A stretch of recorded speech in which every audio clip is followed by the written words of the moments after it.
আসসালামু আলাইকুম সম্মানিত দর্শক। আশা করি আপনারা সবাই অবশ্যই ভালো আছেন। আজকে আপনাদের সাথে এমন একটা বিষয় নিয়ে খোলাখুলি কথা বলতে চাই, যা আমাদের প্রত্যেকের জন্য বর্তমান সময়ে রীতিমতো ভাবনার এবং উদ্বেগের কারণ হয়ে দাঁড়িয়েছে। আমরা সবাই জানি ৫ই আগস্টের সেই ঐতিহাসিক পরিবর্তনের পর ডক্টর ইউনূসের নেতৃত্বে যখন অন্তর্বর্তীকালীন সরকার দায়িত্ব নিল, তখন আমাদের দেশের মানুষের মনে এক বিশাল প্রত্যাশা কিন্তু তৈরি হয়েছিল। সাধারণ মানুষের দাবি কিন্তু ছিল স্পষ্ট। জুলাইয়ের সেই নৃশংস গণহত্যার বিচার হবে, রাষ্ট্রীয় কাঠামোর আমূল সংস্কার হবে এবং সবশেষে একটি অবাধ ও সুষ্ঠু নির্বাচনের মাধ্যমে শান্তিপূর্ণ ক্ষমতা হস্তান্তর হবে। কিন্তু আজ যখন আমরা নির্বাচনের একদম দোরগোড়ায় দাঁড়িয়ে আছি, ঠিক এই সময়ে কিছু প্রশ্ন আমাদের সবার মনেই কিন্তু ব্যাপকভাবে ঘুরপাক খাচ্ছে। বিশেষ করে মেয়াদের একেবারে শেষ সময়ে এসে সরকারের এই সমরাস্ত্র কেনাকাটার যে তোড়জোড়, সেটা নিয়ে কি আমাদের ভাবার সময় আসেনি? আমি মনে করি এখনই আমাদের ভাবার সময়। আসলে বর্তমান বাংলাদেশের এই প্রেক্ষাপটে দাঁড়িয়ে যদি আমরা একটু গভীরভাবে চিন্তা করি, তবে দেখব আমাদের অর্থনীতি এখনো কিন্তু একটা অস্থির সময়ের মধ্য দিয়ে যাচ্ছে। দ্রব্যমূল্যের ঊর্ধ্বগতি থেকে শুরু করে সাধারণ মানুষের দৈনন্দিন জীবনযাত্রার ব্যয়, সবকিছুই যেখানে হিমশিম খাচ্ছে, সেখানে হঠাৎ করে হাজার হাজার কোটি টাকার অত্যাধুনিক যুদ্ধ বিমান বা সাবমেরিন কেনাটা আসলে কতটা যৌক্তিক? দেখুন, প্রশ্নটা কিন্তু সমরশক্তির প্রয়োজনীয়তা নিয়ে নয়। প্রশ্নটা হলো টাইমিং বা সময় নিয়ে। আগামী 12ই ফেব্রুয়ারি আমাদের দেশে নির্বাচন হতে যাচ্ছে, যেখানে আর মাত্র কয়েকটা দিন বাকি। সেখানে বিদায়ী একটা সরকার কেন বড় বড় সামরিক চুক্তি করে যাচ্ছে? এই প্রশ্নটাও কিন্তু জনগণের মধ্যে বর্তমান সময়ে ঘুরপাক খাচ্ছে। এই বিশাল আর্থিক দায়ভার বা ঋণের বোঝা কেন পরবর্তী নির্বাচিত সরকারের কাঁধে বর্তমানে অন্তর্বর্তীকালীন সরকার আগাম চাপিয়ে দিচ্ছে? সেটা কি আসলে আমরা কেউ কোনোভাবে ভেবে দেখেছি?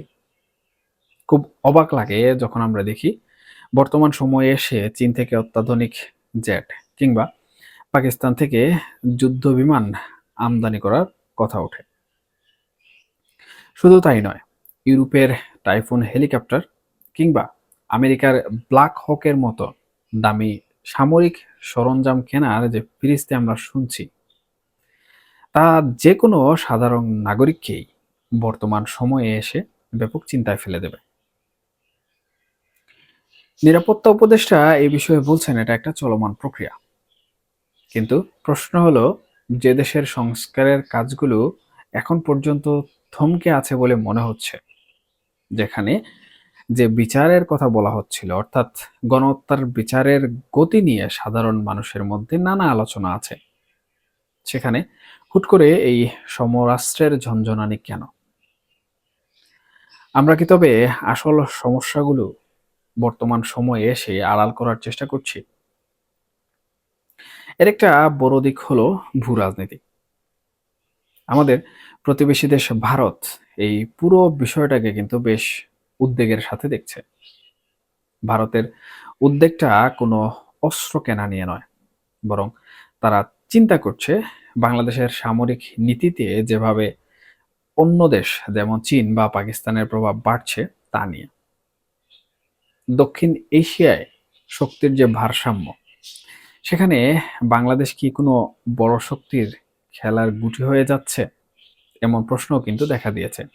যখন একটা অন্তর্বর্তীকালীন সরকার এমন সব দেশের সাথে দীর্ঘমেয়াদী সামরিক চুক্তিতে জড়ায়, যাদের সাথে আমাদের প্রতিবেশী দেশের শীতল সম্পর্ক আছে, তখন কিন্তু তা সরাসরি আমাদের পররাষ্ট্র নীতিতে একটা বড় ধরনের প্রভাব ফেলে। আমরা কি চাইবো আমাদের প্রিয় মাতৃভূমি কোনো আন্তর্জাতিক স্নায়ুযুদ্ধের ময়দান হয়ে উঠুক।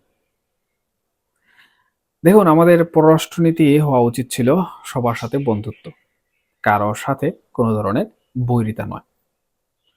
কিন্তু বর্তমানের এই পদক্ষেপগুলো কি আদৌ সেই নীতিকে প্রশ্নবিদ্ধ করছে না? আরেকটা অত্যন্ত স্পর্শকাতর বিষয় হলো স্বচ্ছতা।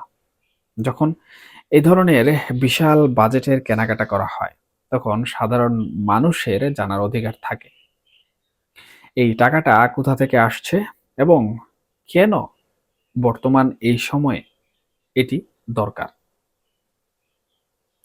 স্বচ্ছতার অভাব যখন থাকে, তখনই কিন্তু জনমনে নানা ধরনের সন্দেহ দানা বাঁধে। কেউ কেউ কি তবে এই বিদায় বেলা নিজেদের আখের গুছিয়ে নিতে চাইছেন? সামরিক বা বেসামরিক পর্যায়ে যারা এই কেনাকাটার প্রক্রিয়া যুক্ত, তাদের কারো কোনো ব্যক্তিগত বা গোষ্ঠীগত স্বার্থ এখানে জড়িয়ে আছে কিনা, সেই প্রশ্ন কিন্তু জনমনে ওঠাটা খুবই স্বাভাবিক একটি বিষয়। দেখুন, আমরা একটা নতুন বাংলাদেশের স্বপ্ন দেখেছিলাম, যেখানে দুর্নীতি বা অস্বচ্ছতার কোনো জায়গা থাকবে না। কিন্তু এই যে এই ধরনের গোপনীয়তা বা তড়িঘড়ি সিদ্ধান্ত, আমি মনে করি সেই স্বপ্নের সাথে সাংঘর্ষিক। আমাদের কিন্তু কোনোভাবেই ভুলে গেলে চলবে না, একটা দেশের সার্বভৌমত্ব রক্ষার জন্য অবশ্যই শক্তিশালী একটি সামরিক বাহিনী অবশ্যই প্রয়োজন।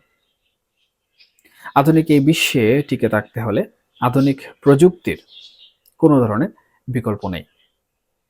কিন্তু সেই সক্ষমতা অর্জনের যে পদ্ধতি, সেই পদ্ধতিটা হতে হবে টেকসই। একটা নির্বাচিত সরকার জনগণের ম্যান্ডেট নিয়ে যখন ক্ষমতায় আসে, তাদের হাতে এই ধরনের দীর্ঘমেয়াদী এবং নীতি নির্ধারণী সিদ্ধান্তগুলো আমি মনে করি টেকসই হয় এবং মানানসই হয়। একটি অন্তর্বর্তীকালীন সরকারের মূল ম্যান্ডেট হলো একটা সুষ্ঠু পরিবেশ তৈরি করে শান্তিপূর্ণভাবে ক্ষমতা বুঝিয়ে দেয়। তারা যখন মেয়াদের একদম শেষ কয়েকদিনে এসে এমন সব ঝুঁকিপূর্ণ সিদ্ধান্ত নেয়, যা আগামী 10 থেকে 20 বছরের জন্য দেশের অর্থনীতি এবং কূটনীতিকে প্রভাবিত করবে, তখন কিন্তু তা নৈতিকভাবে কতটুকু গ্রহণযোগ্য হবে, সেটা কিন্তু বড় প্রশ্ন। শেষ সময় এসে এত তড়িঘড়ি করে এমন চুক্তি বা এমন সিদ্ধান্ত আসলে কি বিতর্কিত নয়?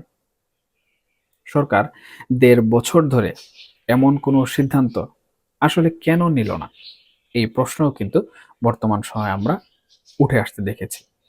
দেখুন, আমি যদি বলি যে এটা নিছক একক গোষ্ঠীকে খুশি করে রাখার একটা চেষ্টা হতে পারে, যাতে এই সরকারের ক্ষমতা হস্তান্তর নিয়ে কোনো ধরনের প্রশ্ন ওঠে না, এটাও কিন্তু কোনোভাবে অস্বাভাবিক হবে না। ইতিমধ্যে কিন্তু আমরা জেনেছি সরকার বা নীতি নির্ধারক চাচ্ছে নির্বাচনের পর 6 মাস ক্ষমতার ভিতরে থাকবে। কিন্তু আন্তর্জাতিক চাপ তারা অন্য কোনোভাবে সামাল দিতে পারছে না। কিন্তু আন্তর্জাতিক মোড়লদের খুশি রাখা বা পরাশক্তিদের নিজেদের সাথে রাখা একটা সরকারের জন্য অনেক বেশি জরুরি এবং গুরুত্বপূর্ণ, যদি তারা তাদের ক্ষমতা টিকিয়ে রাখতে চায়। সেই হিসাবে শেষ সময়ে এসে এই ধরনের কৌশলী চাল হয়তো এই সরকার চালছে, যাতে তারা নির্বাচন পরবর্তী 6 মাস কোনো প্রকার আন্তর্জাতিক চাপ ছাড়াই ক্ষমতার মসনদে টিকে থাকতে পারে। সবশেষে একটা কথাই বলতে চাই, আমরা চাই একটি আত্মমর্যাদাশীল এবং শক্তিশালী বাংলাদেশ। আমরা চাই আমাদের সেনাবাহিনী বিশ্বের দরবারে তাদের মাথা সবসময় উঁচু করে দাঁড়াক। কিন্তু সেটা যেন কোনো বিশেষ গোষ্ঠী বা দেশের স্বার্থ রক্ষার হাতিয়ার না হয়।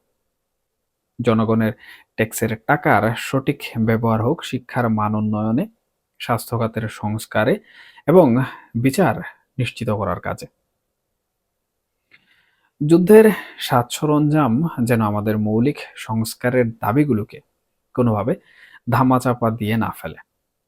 12ই ফেব্রুয়ারির পর হয়তো অনেক কিছুই পরিষ্কার হয়ে যাবে, কিন্তু আজকের এই বিতর্কিত সিদ্ধান্তগুলো যদি দেশের দীর্ঘমেয়াদী ক্ষতি করে ফেলে, তবে তার দায়ভার আসলে কে নেবে?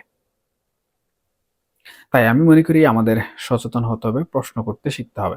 কারণ এই দেশটা আমাদের সবার। আমরা চাই না বাংলাদেশ কোনো বড় শক্তির হাতের পুতুল হয়ে থাকুক। আমি আশা করি নীতি নির্ধারকরা জনমতের এই জায়গাগুলো অনুভব করবেন এবং দেশের বৃহত্তর স্বার্থকে সবার উপরে স্থান দেবেন। এখনকার মতো এ পর্যন্তই। সবাই ভালো থাকুন, সচেতন থাকুন এবং অবশ্যই নিরাপদে থাকবেন। আল্লাহ হাফেজ।